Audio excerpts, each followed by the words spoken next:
guys, gusto nyo bang mag-live stream pero walang webcam yung desktop nyo? Panoorin nyo ang video na to sapagkat ito'y para sa inyo.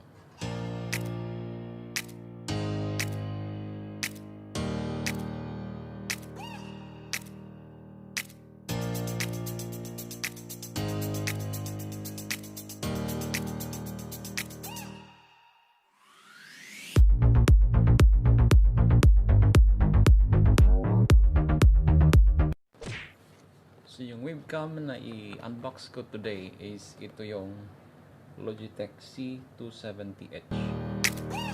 Buksan na natin.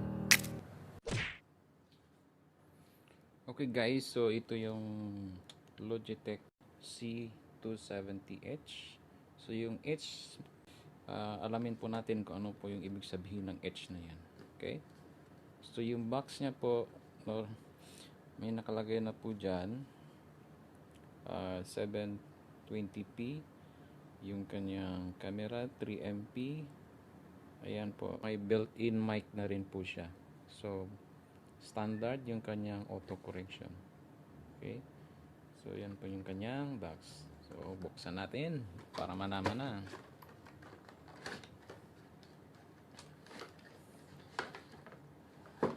Okay, so sa loob ng box, manual. Okay. Muna. Ito po yung ibig sabihin ng H. Kaya yung model niya is C270H. Yung H na yan is headset. So yan po yung kaya nagkaroon siya ng H. So ayan, ito na po yung kanyang laman ng box. Manual, yung webcam, saka yung headset. So focus lang tayo ngayon guys sa webcam na to. So, may nakasulat na po siya dyan is HD 720p Logitech. So ito po yung clip nya.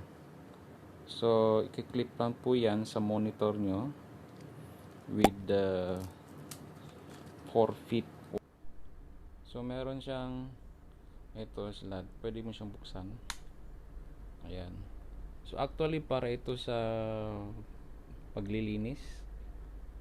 Pagka tumatagal siguro mayroong alikabok dyan sa loob, so pwede mo siyang linisin. Yan, so balik mo lang siya. Okay guys, so ito kinabit ko na yung webcam. So actually pwede mo siyang ma-move ganyan. Itataas mo siya. Yan, pwede mo siyang adjust. So i-clip mo lang siya dyan sa likod. Adjust mo lang. You can adjust. Okay. So USB, so nakakonect na po yan ng ito po yung webcam connection. Okay po. Okay guys, ito na yung aking desktop. I-check natin kung nakapasok na ba yung ating webcam. Punta lang tayo ng PC, properties, device manager, and then imaging devices. Okay, so ito na po yon. Webcam C270. Check natin yung kanyang mic. Ito po. So plug and play na po siya. I'm using Windows 10, the latest version po yan. So i-test po natin ang kanyang actual video and actual audio. Okay guys, this is the actual video and the actual audio using the Logitech C270 webcam. So I didn't use any external mic. Built-in mic po ng webcam mismo yung ginagamit ko. Okay, kung gusto niyo po mag-live stream, I think this one is already recommended. And gusto niyo po ng built-in mic, po pwede na rin siya. So yung price actually nag-range siya sa Pilipinas roughly 50 to 1,100. So i-check na lang po sa mga stores na malapit po sa inyo. Okay, so yung headset testing ko siya, pero hindi po ako sold doon sa kanyang quality sapagkat unang-una free lang po siya, kaya yung result or yung quality po niya is free din. So sa akin okay na po yung built-in mic ng headset and webcam.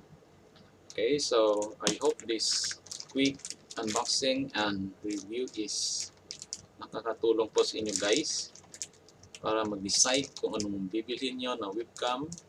So, thank you so much for watching. And doon sa mga baguhan po, please po, huwag kalimutang mag-subscribe, mag-like para po sa next video ko. Click nyo na po yung notification para magiging updated po kayo sa mga next video ko. Sa mga subscribers, maraming salamat po sa patuloy nyo na pagsuporta sa aking channel. So, thank you so much and see you next time. Bye! Shout out sa iyo, Haruko!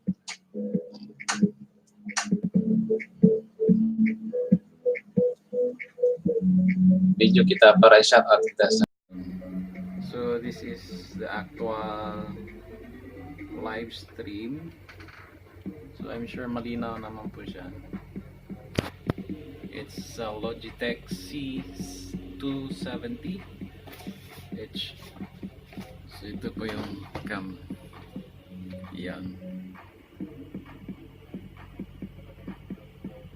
Ayos. Okay. So this is my live viewers.